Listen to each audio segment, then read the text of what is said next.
Hari ini, aku akan membacakan buku dengan judul Revolusi Glukosa karya Jesse Inkalspe, founder at Glucose Goddess Movement. Atau judul lainnya adalah The Life-Changing Power of Balancing Your Blood Sugar. Buku ini diterjemahkan oleh Reni Indardini. Hak terjemah ke dalam bahasa Indonesia ada pada penerbit Bentang Pustaka. Kita akan masuk ke pembahasannya. Hari ini aku akan membahas tentang subjudul kemandulan dan sindrom ovarium polikistik atau PCOS. Ini lanjutan yang kemarin ya. Oke. Para ilmuwan baru-baru ini menemukan keterkaitan mencengangkan antara insulin dengan kesehatan reproduksi. Ternyata, kadar insulin memberikan informasi penting untuk otak dan gonad atau organ seks yang menentukan apakah tubuh kita menyediakan lingkungan aman untuk pembuahan atau tidak. Kadar insulin yang tinggi menyiratkan bahwa kita tidak sehat, maka tubuh kita enggan untuk bereproduksi. Baik perempuan maupun laki-laki yang kadar insulinnya tinggi, lebih besar kemungkinannya mengalami kemandulan. Semakin tinggi lonjakan glukosa dalam pola makan kita, semakin tinggi kadar insulin kita, dan semakin tinggi kemungkinannya kita mandul. Perihal kesuburan perempuan, sindrom ovarium polikistik atau PCOS seringkali disalahkan. Salah satu dari 8 perempuan mengalami kondisi ini, dan bila mana demikian, rahim mereka dibebani oleh kista dan tidak lagi berovulasi. PCOS adalah penyakit yang disebabkan oleh terlalu banyak insulin. Semakin banyak insulin yang beredar, semakin banyak gejala PCOS. Kenapa? Karena insulin menyampaikan pesan kepada rahim agar memproduksi lebih banyak testosteron atau hormon seks laki-laki. Selain itu, saat insulin terlalu banyak, perubahan alami dari hormon laki-laki menjadi hormon perempuan yang lazimnya berlangsung menjadi terhambat, yang berujung pada semakin banyaknya kadar testosteron di dalam tubuh. Karena testosteron berlebih, perempuan yang menderita PCOS menampakkan ciri-ciri maskulin, pertumbuhan rambut di tempat-tempat yang tak diinginkan, misalnya di dagu, kebotakan, datang bulan berhenti, atau tidak teratur, atau jerawat. Telur juga tersimpan dan terakumulasi begitu saja di dalam rahim, sedangkan ovulasi terhenti. Banyak perempuan yang menderita PCOS juga kesulitan menurunkan berat badan. Karena insulin terlalu banyak, tubuh kita tidak bisa membakar lemak. Sejumlah perempuan lebih rentan menderita PCOS daripada perempuan-perempuan lain.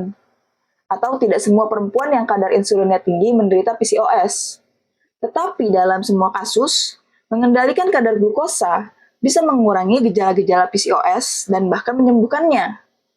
Di bagian 3, Anda akan bertemu Gadir yang menyingkirkan gejala-gejala PCOS, pulih dari resistensi insulin, dan menurunkan berat badannya sebanyak 9 kg dengan menggunakan kiat-kiat di buku ini. Dalam studi yang dilaksanakan di Universitas Duke, para perempuan yang menerapkan diet untuk mendatarkan kurva glukosa selama 6 bulan menurunkan kadar insulin mereka hingga tinggal setengah dari awal. Alhasil, kadar testosteron mereka turun 25%. Berat badan mereka turun dan bulu-bulu mereka berkurang seiring dengan semakin stabilnya hormon-hormon mereka. Sedangkan 2 dari 12 partisipan telah hamil saat studi itu berlangsung.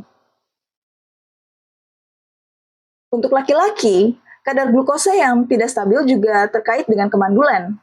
Kadar glukosa yang tinggi diasosiasikan dengan penurunan kualitas semen atau sperma yang bermutu lebih sedikit dan disfungsi ereksi. Keterkaitan ini begitu menohok atau mencolok, sampai-sampai sejumlah studi dewasa ini menyoroti bahwa disfungsi ereksi pada laki-laki di bawah 40 tahun bisa saja disebabkan oleh masalah disregulasi glukosa dan metabolisme yang tidak diketahui. Jika Anda ingin punya anak, mendatarkan kurva glukosa bisa sangat membantu. Kita akan masuk ke subjudul resistensi insulin dan diabetes tipe 2. Diabetes tipe 2 adalah epidemi global, tercermin dari jumlah penderitanya di seluruh dunia yang mencapai 500 million orang dan masih terus bertambah setiap tahun. Kondisi kesehatan inilah yang paling dikenal terkait dengan tingginya kadar glukosa. Agar lebih memahami bagaimana prosesnya, sehingga lonjakan mencetus diabetes tipe 2 dan bagaimana cara membalikan kondisi tersebut, perkenankan saya bercerita mengenai kebiasaan saya minum espresso. Semasa mengenyam pendidikan di London, saya menaikkan dosis kopi harian secara berangsur-angsur. Mulainya, saya minum secangkir espresso di pagi hari. Beberapa tahun kemudian, entah bagaimana saya rutin menenggak 5 cangkir espresso per hari sekadar agar tetap melek. Saya harus terus-menerus menaikkan dosis kafein agar merasakan efek yang sama seperti sebelumnya. Dengan kata lain, saya berangsur-angsur menjadi resisten terhadap kafein. Insulin juga sama. Ketika kadar insulin sudah lama tinggi, sel-sel kita mulai resistensi terhadap insulin. Resistensi insulin adalah sumber penyebab diabetes tipe 2. Sel-sel hati, otot, dan lemak membutuhkan insulin yang semakin lama semakin banyak saja untuk mengubah glukosa yang berjumlah sama. Pada akhirnya, sistem tidak lagi bekerja. Glukosa tidak lagi disimpan sebagai glikogen atau lemak. Padahal pankreas kita memproduksi insulin yang semakin banyak. Hasilnya, kadar glukosa di tubuh kita naik terus, secara permanen. Semakin parah resistensi insulin, kita beranjak dari kondisi pradiabetes atau kadar glukosa puasa melebihi 100 mg per desiliter menjadi diabetes tipe 2 melebihi 126 mg per desiliter.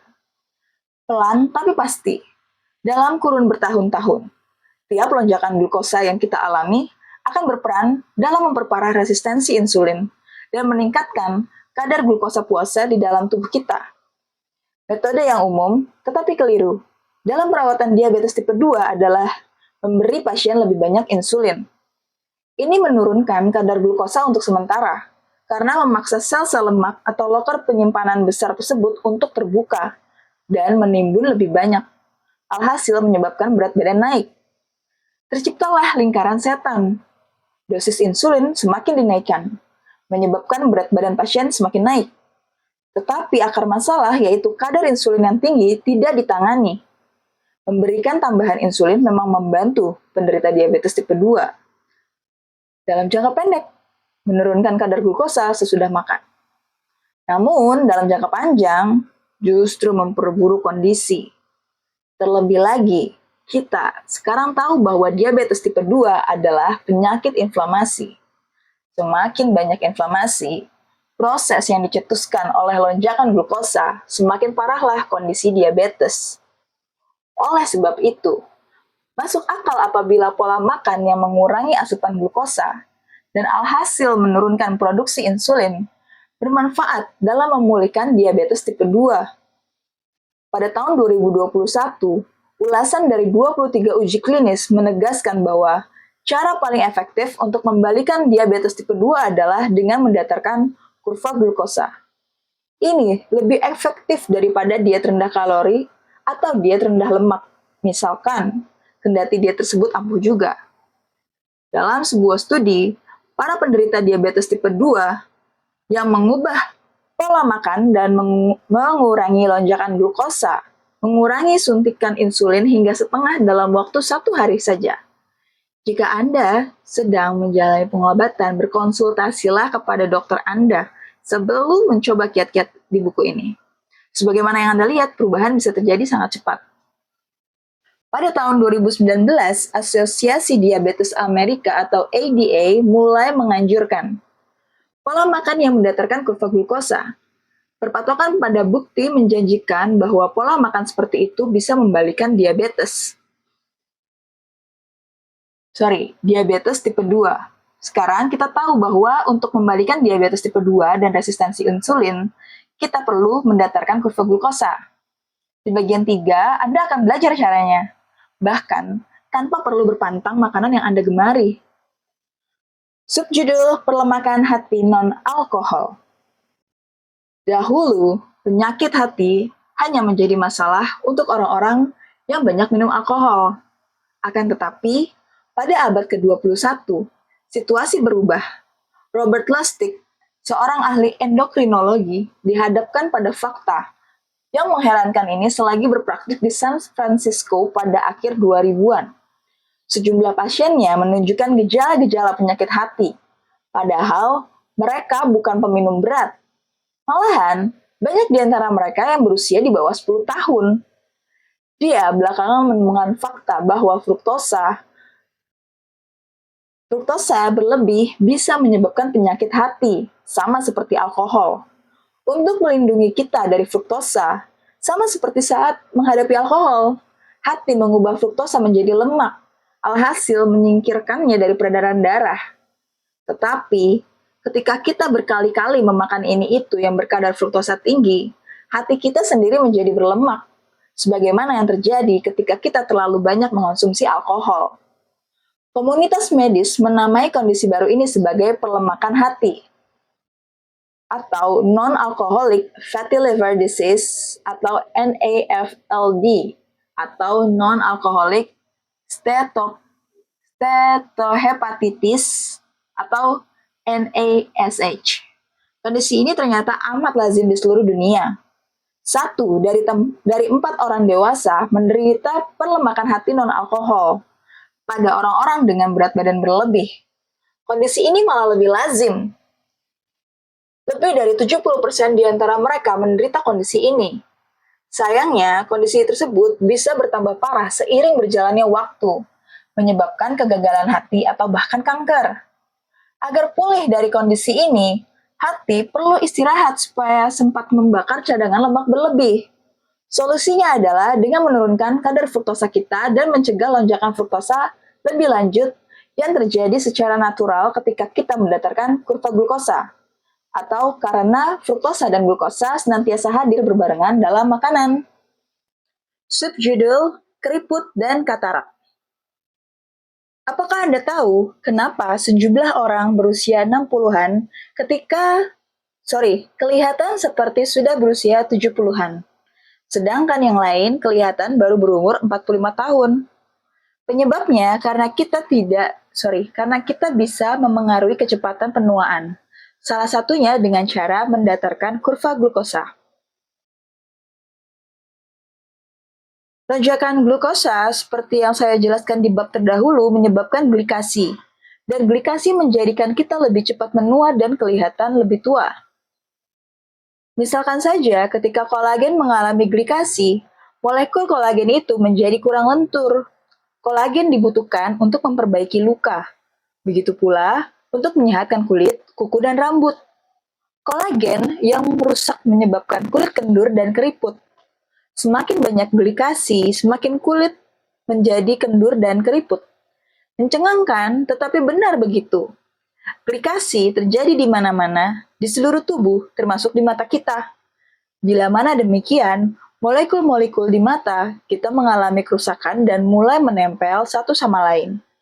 Seiring berjalannya waktu, akumulasi dari protein terglikasi menghalau cahaya dan kita terjangkit katarak.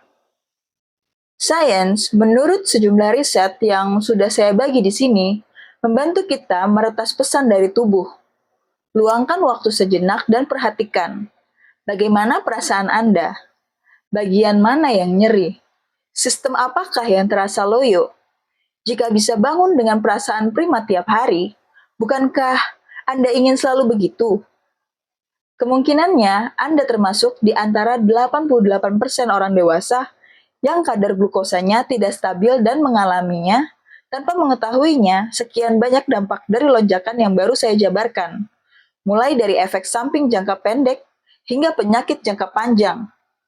Dari keriput dan jerawat, keinginan mengudap dan rasa lapar, migrain dan depresi, serta tidur tidak nyenyak, sampai kemandulan dan diabetes.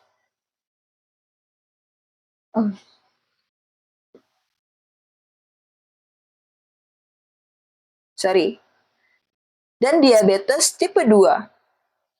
Gejala-gejala ini adalah pesan dari tubuh Anda. Kendati masalah-masalah ini sangat lazim, temuan baru-baru ini menunjukkan kepada kita bahwa persoalan tersebut bisa diatasi dan malah reversible.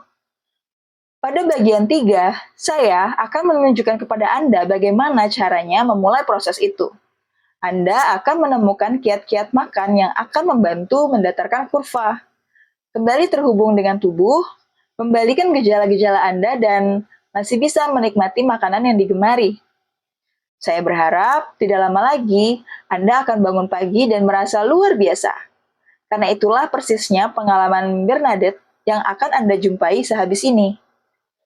Catatan, jika Anda mengonsumsi obat dan insulin, pentingnya agar Anda berkonsultasi kepada dokter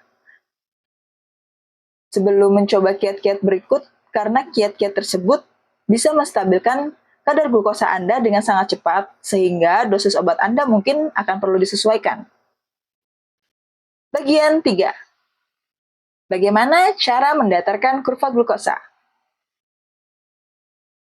Kita akan masuk ke kiat 1, yaitu makan sesuai urutan yang tepat. Dalam 9 hari, berat badan saya turun 2 kg lebih. Bernadette memberitahu saya pada suatu Selasa pagi yang cerah. Padahal saya hanya mengubah urutan makanan yang saya makan. Sering sekali kita memfokuskan perhatian pada apa yang harus dan tidak boleh dimakan. Tetapi, cara makannya bagaimana? Ternyata, cara kita memakan makanan berdampak dahsyat terhadap kurva glukosa. Dua hidangan yang terdiri atas makanan yang sama, dan oleh sebab itu memiliki kandungan gizi dan kalori yang sama, bisa berdampak sangat lain terhadap tubuh kita, bergantung pada cara komponen-komponen yang dimakan. Saya terperanjat ketika membaca makalah-makalah ilmiah yang membuktikan hal ini, khususnya pada penelitian penting yang dilakukan oleh Universitas Cornell pada 2015.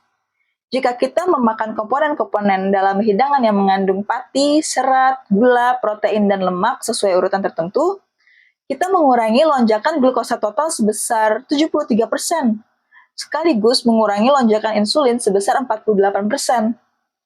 Ini berlaku untuk semua orang, baik yang menderita diabetes maupun tidak. Urutan yang tepat itu seperti apa? Pertama serat, kedua protein, dan lemak terakhir. Pertama serat, kedua protein dan lemak, terakhir pati dan gula. Menurut para peneliti, efek dari urutan ini sebanding dengan efek obat yang diresepkan bagi para penderita diabetes untuk menurunkan lonjakan glukosa mereka. Kajian mencengangkan dari 2016 membuktikan temuan ini secara lebih definitif. Dua kelompok penderita diabetes tipe 2 diberi asupan makanan terstandarkan selama 8 minggu dan diminta untuk makan sesuai urutan yang tepat atau sesuai kemauan mereka. Kelompok yang makan sesuai urutan yang tepat mengalami penurunan kadar HbA1c yang signifikan, yang berarti bahwa mereka mulai membalikan kondisi diabetes tipe 2. Kelompok kedua yang memakan hidangan persis sama dengan kalori yang juga sama tetapi hanya mengikuti urutan tertentu, tidak mengalami perubahan kondisi. Inilah yang namanya temuan menggegerkan. Penjelasan dari efek mengejutkan ini terkait dengan cara kerja sistem pencernaan kita. Untuk memvisualisasikannya, bayangkan lambung Anda sebagai wastafel dan usus kecil Anda sebagai saluran air di bawahnya. Segala yang Anda makan mendarat di wastafel lalu mengalir ke pipa, kemudian dipecah-pecah. Selanjutnya diserap ke aliran darah. Tiap menit, makanan senilai rata-rata 3 kalori mengucur dari wastafel ke pipa. Proses ini disebut sebagai pengosongan lambung. Jika pati dan gula mendarat lebih dahulu di lambung, senyawa-senyawa ini masuk ke usus kecil dengan sangat cepat. Di sana, senyawa-senyawa tersebut dipecah-pecah menjadi molekul-molekul glukosa yang kemudian masuk ke aliran darah dengan sangat cepat. Lonjakan glukosa pun tercipta. Semakin banyak karbohidrat yang Anda makan dan semakin cepat Anda memakannya, semakin dahsyatlah kenaikan kadar glukosa, semakin besarlah lonjakan glukosa.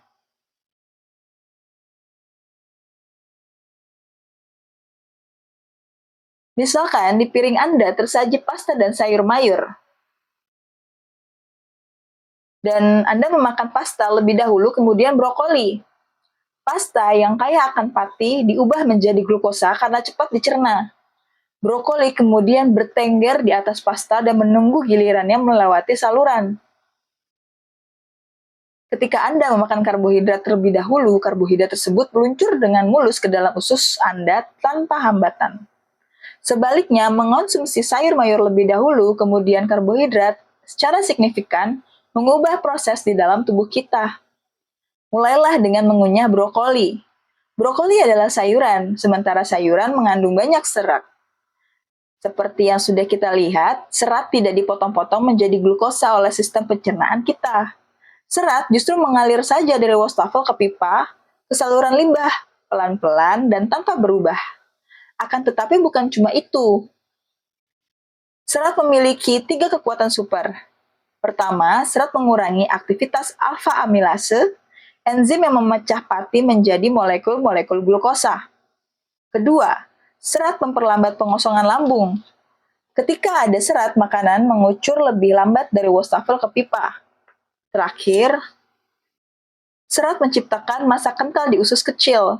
Massa kental ini menjadikan glukosa lebih sukar masuk ke aliran darah.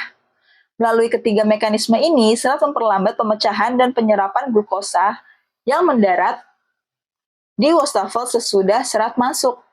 Hasilnya, serat mendatarkan kurva glukosa kita. Pati atau gula apapun yang kita makan sesudah serat akan berkurang dampaknya terhadap tubuh. Kita akan merasakan kenikmatan yang sama saat memakan makanan tersebut dan dengan konsekuensi yang lebih sedikit. Memakan sayur mayur lebih dahulu lalu karbohidrat memperlambat kecepatan penyerapan glukosa ke dalam aliran darah.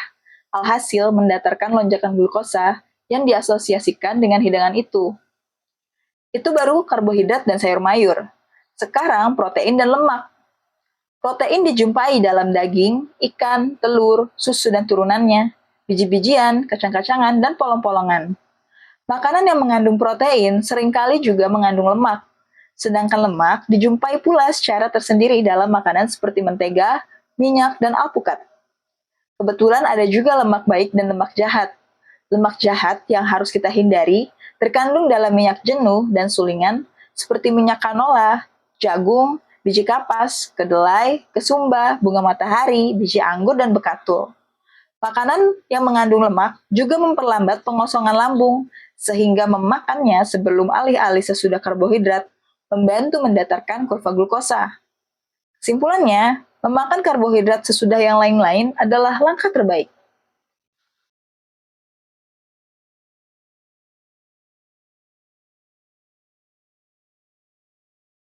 Di sini digambarkan ada 2 gambar. Yang pertama adalah memakan pasta dahulu kemudian brokoli. Dan tergambarkan di sini ketika kita makan pasta dahulu, ada lonjakan glukosa yang sangat tinggi. Sedangkan saat memakan brokoli dahulu, kemudian pasta, menunjukkan kadar glukosanya itu relatif lonjakannya tidak begitu besar. Oke. Untuk mengilustrasikan efek makanan terhadap lonjakan glukosa, mari kembali ke analogi Tetris. Balok-balok yang turun lambat-lambat lebih mudah ditata daripada balok-balok yang turun dengan cepat. Ketika kita memakan makanan sesuai urutan yang tepat, pertama sayur mayur, kedua protein dan lemak, terakhir karbohidrat, kita bukan saja memperlambat kecepatan turunnya balok-balok, melainkan juga mengurangi jumlah balok berkat massa kental yang dihasilkan serat di usus kita. Semakin lambat glukosa masuk ke aliran darah kita, semakin datar kurva glukosa dan kita merasa lebih baik. Kita bisa menyantap makanan yang persis sama, tetapi dengan memakan karbohidrat terakhir, kita menciptakan perubahan besar dalam kondisi kesehatan ragawi dan mental kita. Terlebih lagi, ketika kita makan sesuai urutan yang tepat, pankreas memproduksi insulin lebih sedikit. Seperti yang saya jelaskan di bagian 2, semakin sedikit insulin, berarti semakin cepat kita kembali ke moda pembakaran lemak. Sedangkan manfaat positifnya banyak. Salah satunya menurunkan berat badan.